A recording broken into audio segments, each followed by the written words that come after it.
い、知ってるか？夢を持つとな、時々すっごい切なくなるが、時々すっごい熱くなるらしいぜ。俺には夢がない。でもな、夢を守ることはできる。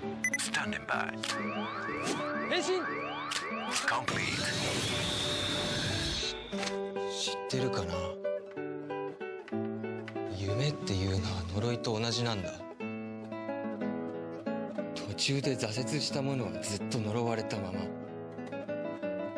らしい。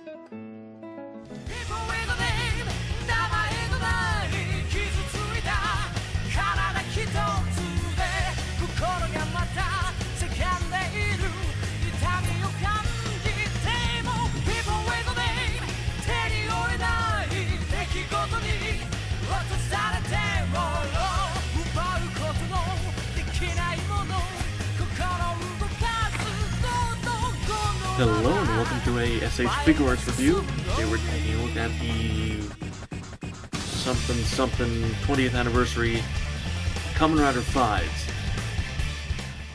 Now, starting off the review as always with the articulation. Head is on a ball joint, as well as a, as far as I can tell, second ball joint in the neck. Then there's another one down here, so you get a frankly ridiculous amount of range out of this. Though you do have to be careful about scratching the chin on the collar.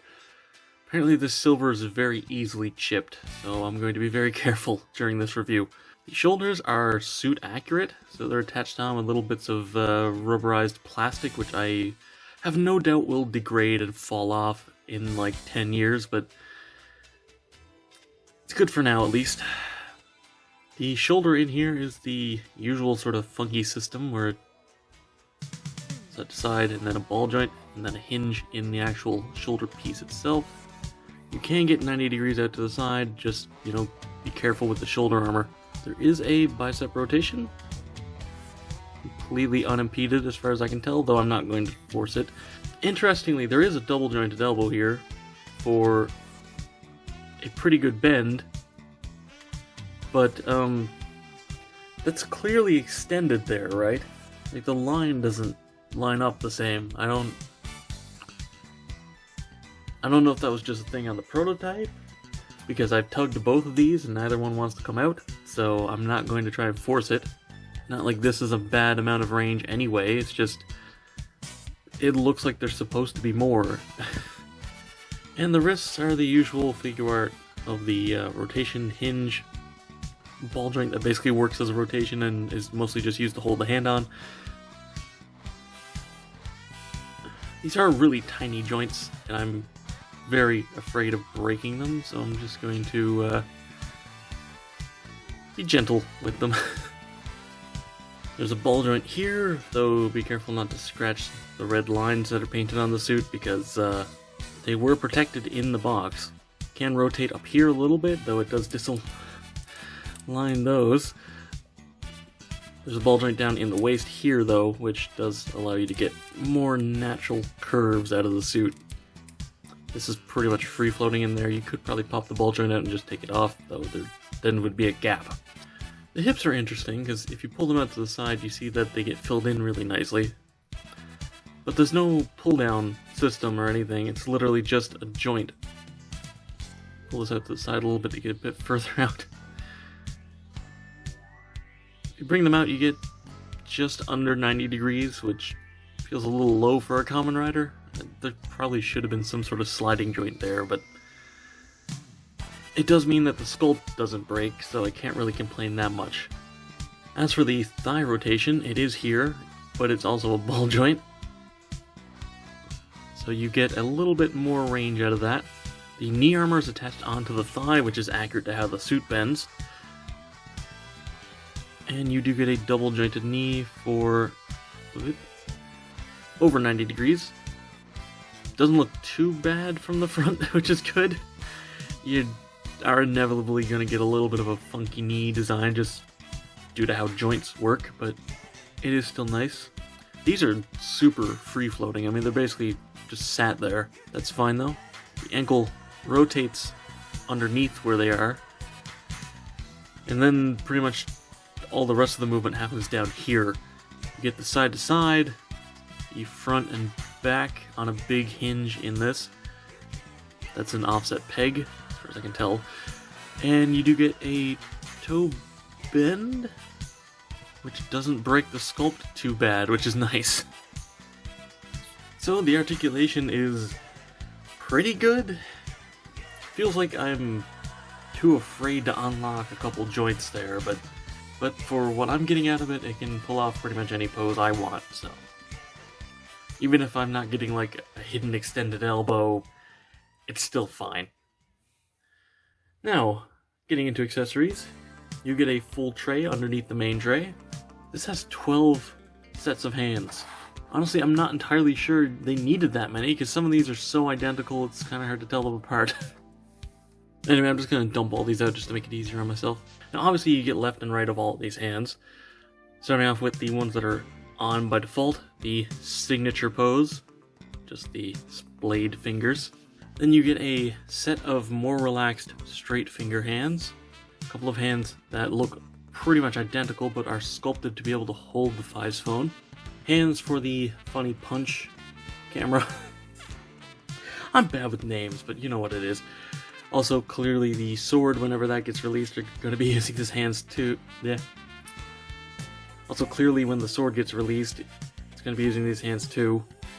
These do feel a little terrifying, though. I'm not super confident about getting that in here. I'll see what I can do, at least.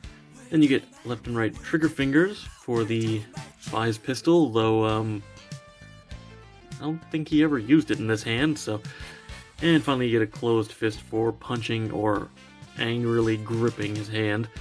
As for actual accessories, 3 of them are on here now. You get the Faiz phone, the kicky bit, and the punchy bit. There's some crazy mass shifting going on here, by the way. This one isn't too bad. It's like slightly larger there, like a little bit bigger, but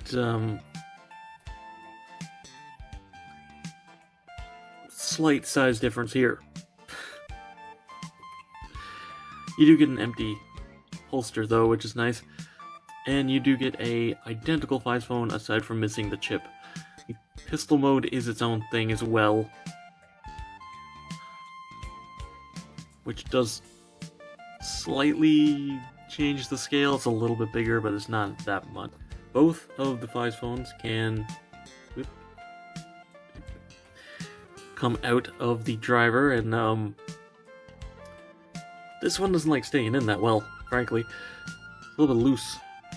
Alright, there we go. Hinge that up, because it is actually articulated. Hinge is a little bit bigger than the one on the actual phone, as you can see here, but frankly, I'm impressed that it's as small as it is and does have a working hinge. This one also has a working hinge, by the way. They're identical aside from the chip being missing. The only other piece of articulation to point out is that the handle on this does actually hinge down. Now, I have conveniently taken out all the different hands to be able to show these off. You just sort of wiggle this one in. Come on.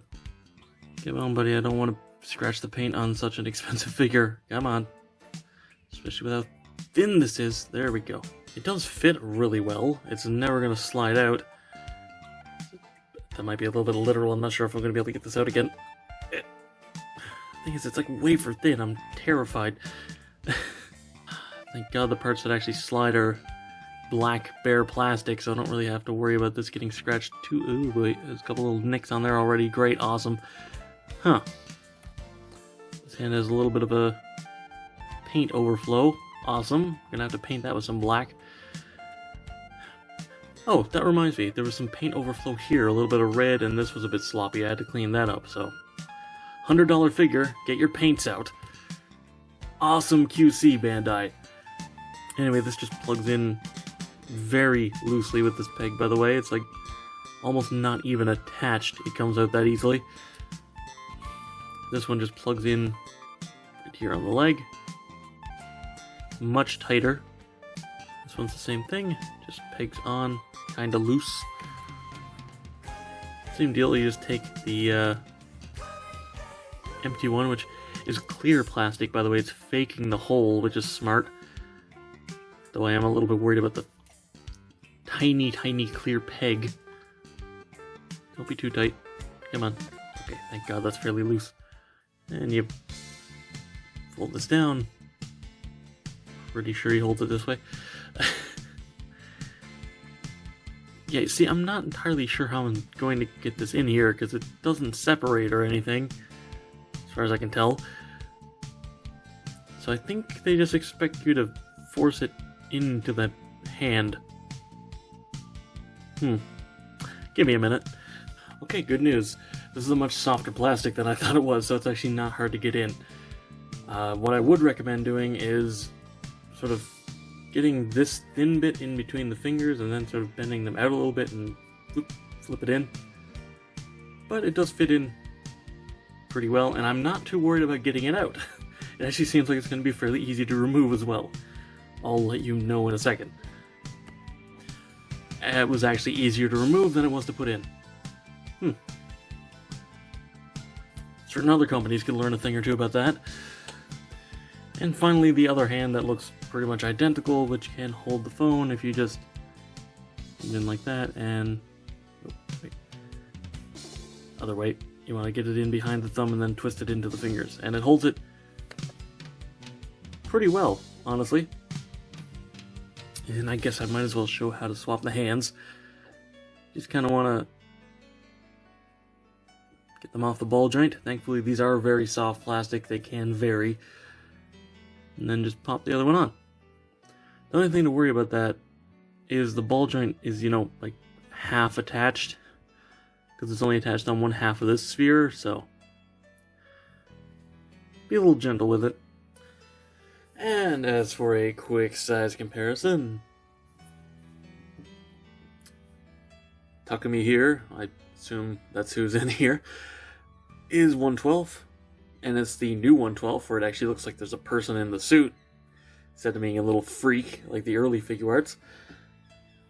I don't have the old Faiz, but I do have a few comparisons. First is the other Kamen Rider I have, the model kit of Den-O. They're pretty much the same height. I think Den-O's suit actor's a little bit taller anyway, so that's fine. And the other Figuart I have, Back Arrow. So to wrap this review up, the Figuarts 2.0, let's say, Faiz is pretty much perfect. I mean, I don't really see what they could do to improve it outside of like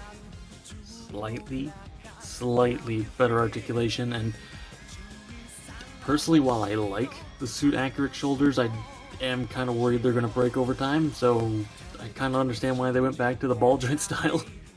This comes with almost all the accessories you'd want to have with them, which is, yeah, fair enough. That's just how Bandai operates nowadays.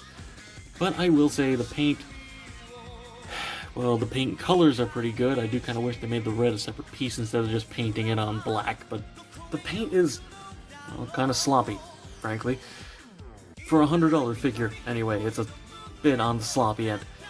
Granted, that probably would have been fixed by making the red and silver separate pieces, though that would have driven up the price even more. At least the colors are good. The eyes are nice and vibrant. The silver is Bandai silver, so it's gorgeous.